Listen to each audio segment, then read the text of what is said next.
మార్చి 21వ తారీఖు ఈరోజు దేవుడు మనతో మాట్లాడే విధానం వాక్యాన్ని ఒకసారి పరిశీలన చేసుకుందాం. ప్రియులారా, కీర్తనలు గ్రంథం నుంచి 9వ కీర్తనల నుంచి 10వ భాగాలు చదువుకుందాం.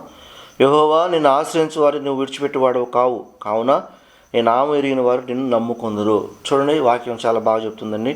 యెహోవా, నిన్ను ఆశ్రయించిన వారిని నీవు విడిచిపెట్టేవాడవు కావు, కాబట్టి నీ నామం ఎరిగిన వారు నిన్ను నమ్ముకొందురు. నిజంగా మరి ఎవరైతే దేవుని ఆశ్రయిస్తారో వారిని విడిచిపెట్టే దేవుడు కాదండి. దేవుని యొక్క వాక్యం సెలవిస్తుంది. మరో చోట నిన్ను ఆశ్రయించిన వారిని నువ్వు సిగ్గుపరిచే దేవుడు కాదు అని కూడా మరో చోట దేవుని యొక్క వాక్యం రాయబడుతుంది. కాబట్టి ఎవరిని ఆశ్రయించినా సరే, ఈరోజు బిడ్డలు తల్లిదండ్రులు ఆశ్రయిస్తే తల్లిదండ్రులు బిడ్డలు విడిచిపెడుతున్నారు. కానీ మరి ప్రపంచంలో ఈ సృష్టిలో ఒక్కటే పిల్లరా, దేవుడిని ఆశ్రయిస్తున్న వారిని దేవుడు విడిచిపెట్టే దేవుడుగా ఉండక దేవుడు కాపాడే దేవుడు, కరుణించే దేవుడు ఉంటా ఉన్నాడనే మాట సత్యం అనే విషయాన్ని ఉదయకాల సమయంలో మీకు తెలియజేస్తూ ఉన్నా. కీర్తనల గ్రంథంలో నుంచి 146వ కీర్తనలు 5-6 వచనాలు ఒకసారి ధ్యానం చేసుకుంటే పిల్లరా, దేవుని యొక్క వాక్యం సెలవిస్తుంది. ఎవనికి యాకోబు దేవుడు సహాయుడగునో, ఎవరు తన దేవుడని యెహోవా మీద ఆశ పెట్టుకొనునో వాడు ధన్యుడు అని రాయబడుతుంది. అంతమాత్రమే కాదు, కానీ ఆయన ఆకాశమును భూమిని సముద్రమును దానిలోని సర్వమును సృజించినవాడు. ఆయన ఎన్నడూనూ మాట తప్పని వాడు. అంటే మనం ఆశ్రయించే దేవుడు మాట తప్పే దేవుడు కాదు. అందుకని ఆపత్కాలంలో నమ్ముకున్న సహాయకుడు మన దేవుడు. నిజంగా ఈ మాట ఉదయకాలం నాకైతే వాక్యం చెప్తున్నాను, కానీ నాకైతే చాలా ధైర్యంగా ఉంటుందండి. చాలా ధైర్యంగా ఉంది. యెహోవా మాట తప్పని వాడు, ఆయన మాట తప్పే దేవుడు కాదు. ఎందుకంటే ఆయన భూమిని ఆకాశాన్ని లోకమును సర్వమును సృష్టించిన వాడు. ఆయన మాట తప్పే దేవుడు కాదు. తర్వాత ఎవనికి యాకోబు దేవుడు సహాయకుడగునో, ఎవనికి యాకోబు దేవుడు సహాయకుడగునో, ఎవడు తన దేవుడని యెహోవా మీద ఆశ పెట్టుకున్న వాడు ధన్యుడు. యాకోబు దేవుడు అంటే మామూలు విషయం అండి. అబ్రహాము, ఇస్సాకు, యాకోబుల దేవుడు ఎందుకు రాయబడింది తెలుసా? అబ్రహాము నీతిమంతుడు కాబట్టి ఆ నీతిని బట్టి ఆయన దేవుడయ్యాడు అబ్రహాంకి.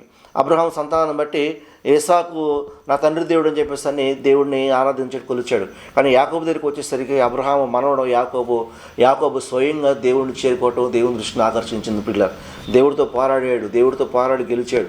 అందుకనే ఆ కుమారులందరూ కూడా ఏమంటారంటే, ఇస్సాకు ఎట్లా నా తండ్రి దేవుడు అని అంటున్నాడు, యాకోబుని పిల్లలు ఏమంటారంటే నా తండ్రి అని యాకోబు దేవా అని చెప్పేసి అని అనడం మనం పరిశుద్ధ గ్రంథంలో చూస్తూ ఉంటాం. నిజంగా అద్భుతమైనటువంటి సాన్నిహిత్యం, సహవాసం, అనుభవం దేవునితో యాకోబుకు ఉంది. అందుకే ఆయనకి యాకోబు దేవుడు అని చెప్పేసి అని పేరు పెట్టడం జరిగింది. స్తోత్రం కలుగును గాక. అలాగే ప్రియులారా, దేవుని యొక్క వాక్యం మనం ధ్యానం చేసుకుంటే కీర్తనల గ్రంథము 105వ భాగంలో నుంచి 3వ వచనం కనుక ఒకసారి చూసినట్లయితే, 105వ కీర్తనలో 3వ వచనం చూసినట్లయితే 3వ భాగంలో ఏమని రాయబడుతుందంటే, దేవుని యొక్క వాక్యం చూసినట్లయితే 105 కీర్తనలు 105:3 అండి. ఒకసారి చూస్తాను, నేను చదువుతాను, జాగ్రత్తగా ఆలకించి విందాం. దేవునికి మహిమ కలుగును గాక. ఖచ్చితంగా మరి ఆయన యాకోబు దేవుడుగా ఉంటా ఉన్నాడు. యాకోబు దేవుడుగా, అబ్రహాం, ఇస్సాకు దేవుడుగా ఉంటూ మన జీవితాన్ని బలపరుస్తాడు. ఆయన పరిశుద్ధ నామాన్ని బట్టి అతిశయించుడి, యెహోవాను వెదకువారు హృదయమందు సంతోషించుదురుగాక.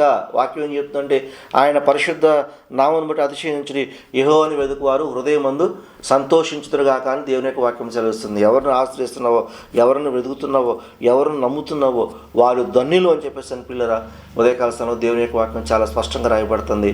దేవుని నామానికి మహిమ కలుగుగాక. ఆయన ఉన్నవాడు అనువాడు సర్వకాలాలలో, సర్వ లోకాలలో, సర్వయుగాలలో, సర్వజనులలో నమ్మదగిన దేవుడు, ఆశ్రయించదగిన దేవుడు, నమ్ముకొనదగిన దేవుడు, అలాగే ఆశ్రయించదగిన దేవుడు.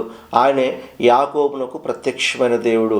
అబ్రహాము, ఇస్సాకు, యాకోబులను వారి దేవుడుగా పిలువబడుతూ వారి సంతానానికి మరి స్థిరకాలం దేవుడుగా ఉంటూ, విశ్వాసాన్ని బట్టి, అబ్రహాం యొక్క విశ్వాసాన్ని బట్టి మనం ఏ రీతిగా విశ్వాసం కలిగి ఉంటున్నామో, మన తండ్రి అయినటువంటి విశ్వాసులు తండ్రి అయిన అబ్రహామును బట్టి, విశ్వాసులను బట్టి ఆయన నమ్మకం దేవుడు అని చెప్పేసి అని దేవుని యొక్క వాక్యం సెలవిస్తుంది. కాబట్టి ఖచ్చితంగా మనుషులను విడిచిపెడతారేమో, స్నేహితులు విడిచిపెడతారేమో, బంధువులు విడిచిపెడతారేమో, ఏమండి మరి భార్యాభర్తల మధ్య బంధాలు తెగిపోతాయి, వారు ఒకరి నుంచి విడిచిపెట్టి వెళ్ళిపోతారేమో. కానీ నువ్వు నమ్ముకున్న దేవుడు, నువ్వు ఆశ్రయించిన దేవుడు ఎట్టి పరిస్థితులు నిన్ను విడిచిపెట్టడు.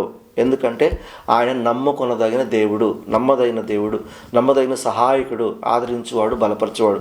ఖచ్చితంగా నీ జీవితంలో ఒకవేళ ఇంత రోజు ఎవరైనా ఆశ్రయించి నువ్వు ఇబ్బంది పడ్డావేమో, నువ్వు ఒకవేళ ఇబ్బందుల్లోకి వెళ్ళిపోయావేమో, ఈరోజు దేవుడు మాట్లాడుతున్నాడు. నువ్వు కనుక దేవుని ఆశ్రయిస్తే ఖచ్చితంగా ఆయన విడిచిపెట్టకుండా నిన్ను బలపరుస్తాడు, నిన్ను స్థిరపరుస్తాడు, నీ జీవితానికి మేలు చేస్తాడు. ఉదయకాల సమయంలో దేవుడు ఈ మాటల్ని నీ యందు విశ్వాసం పుట్టించి ఆయన ఆశ్రయించే వారిగా మిమ్మల్ని చేయునుగాక. కళ్ళు మూసుకుంటే ప్రార్థన చేసుకుందాం ప్రియులను. పరిశుద్ధుల ప్రేమ తండ్రి, కీర్తనలు 9వ కీర్తన 10వ భాగంలో రాయబడుతుంది తండ్రి, నేను ఆశ్రయించిన వాడిని సిగ్గుపరిచే దేవుడు కాదు అని నీ వాక్యం సెలవిస్తుంది ప్రభువా. నిజమే తండ్రి, నేను ఆశ్రయించిన వారు సిగ్గుపడ్డారు కానీ నేను ఆశ్రయించే వారు ఎవరు కూడా సిగ్గుపడలేదు అని నీ వాక్యం సెలవిస్తుంది. కాబట్టి ఆయన సిగ్గుపడకుండా ఈరోజు వాక్యం బట్టి నడిపించండి. పరిస్థితుల మధ్యలో, కుటుంబాల మధ్యలో తండ్రి నాయన, ఆయా ప్రజల మధ్యలో తండ్రి నాయన మీరు సిగ్గుపరచకుండా నడిపించని ప్రార్థన చేస్తున్న తండ్రి. అయ్యా, యెహోవాను ఆశ్రయించారు ధన్యులు, యెహోవా దేవుడు గల జనులు ధన్యులు అని నీ వాక్యం సెలవిస్తుండగా నిజంగా ఇది మా జీవితం మిమ్మల్ని ఆశ్రయించగా ధన్యమైపోయింది ప్రభువా. కృప చూపి కనుకరించి ఈరోజు వాక్యం ప్రతి బిడ్డను మీరు దర్శించమని యేసు నామములో ప్రార్థించి వేడుకుంటున్నాం తండ్రి. ఆమేన్, ఆమేన్.